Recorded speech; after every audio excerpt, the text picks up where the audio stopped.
Escolas de informática adaptam currículos para receber alunos da terceira idade. Corpo de Bombeiros vai contar já no próximo mês com um serviço de motorresposta. E no Dia da Consciência Negra, uma reportagem sobre o mercado de trabalho para essa parcela da população. O Jornal das 7 está começando.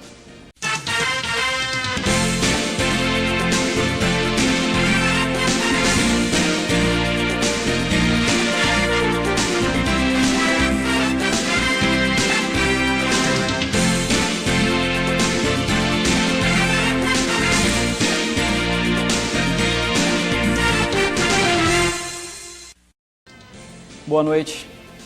O número de linhas móveis habilitadas no Brasil chegou a 259 milhões no fim de outubro, de acordo com o balanço divulgado hoje pela Agência Nacional de Telecomunicações, a Anatel. Com isso, a chamada teledensidade no país encerrou o mês passado em 131 acessos para cada 100 habitantes. O Dia da Consciência Negra é marcado por comemorações em muitas cidades brasileiras. E os negros são a maioria no país. São 97 milhões, de acordo com dados divulgados recentemente pelo IBGE. Um número alto, mas que se torna minoria quando o assunto é a conquista do mercado de trabalho. Segundo o último censo, eles têm menores salários, carga horária maior e menos oportunidades. João Lucas, 30 anos, engenheiro de controle de automação. Ele se formou em 2006 e há 3 anos trabalha em uma multinacional com pesquisa e desenvolvimento de painéis para a geração de energia eólica.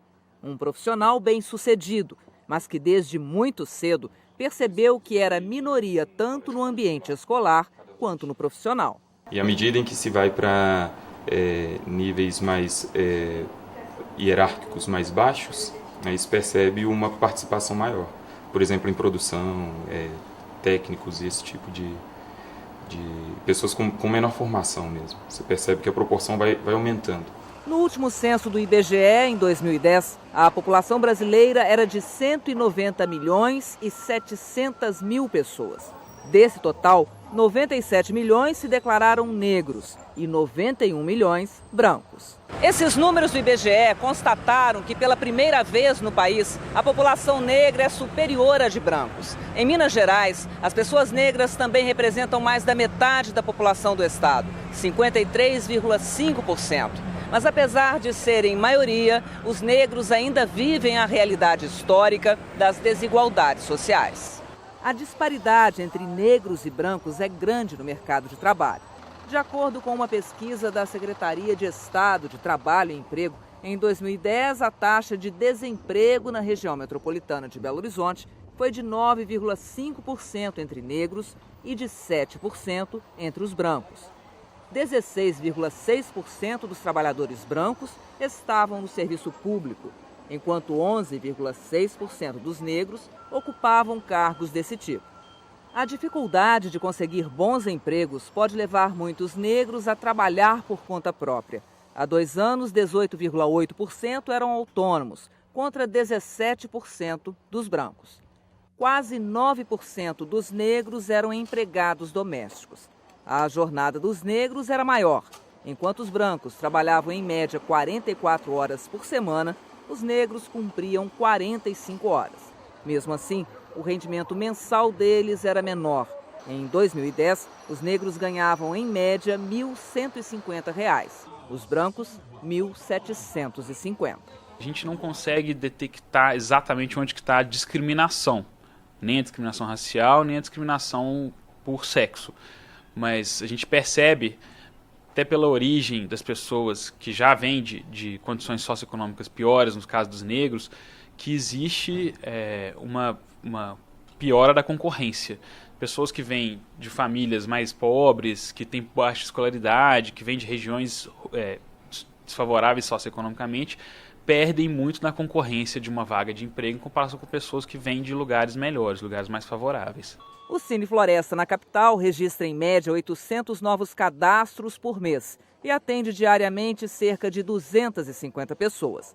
A economia aquecida abre mais vagas com carteira assinada, mas a contratação de trabalhadores negros é em menor número se comparada dos candidatos brancos. Muitas vezes você vê que a pessoa atinge uma certa idade, ela começa a trabalhar, entra no mercado de trabalho, interrompe a qualificação, os estudos no caso, e depois de uma certa idade, uma certa maturidade, elas voltam tentando a qualificação. Elas perderam tempo e que não vão recuperar porque profissionalmente a pessoa já tem que ter uma certa maturidade para poder entrar no mercado. E como a pessoa já não tem aquela experiência ou não tem aquela qualificação, posteriormente se torna mais difícil para ela conseguir ser inserida no mercado.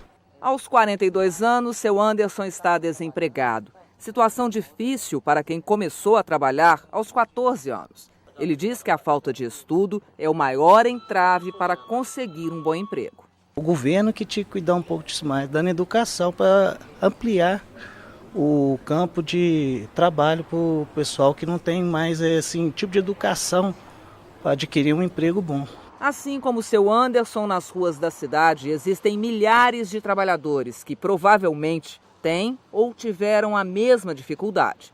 A história por trás de vendedores no comércio, operários nos canteiros de obras, motoboys e garis, muitas vezes esconde a falta de melhores oportunidades. Um bom emprego, como o do engenheiro João Lucas, depende de estudo, muito estudo. Ele sabe disso e acredita que muito já mudou e deve continuar mudando. Leva tempo. Mas tem mudado. Tem mudado, eu acredito que tem mudado. A seguir, escolas de informática adaptam currículos para receber alunos da terceira idade. O Jornal das 7 volta daqui a pouco.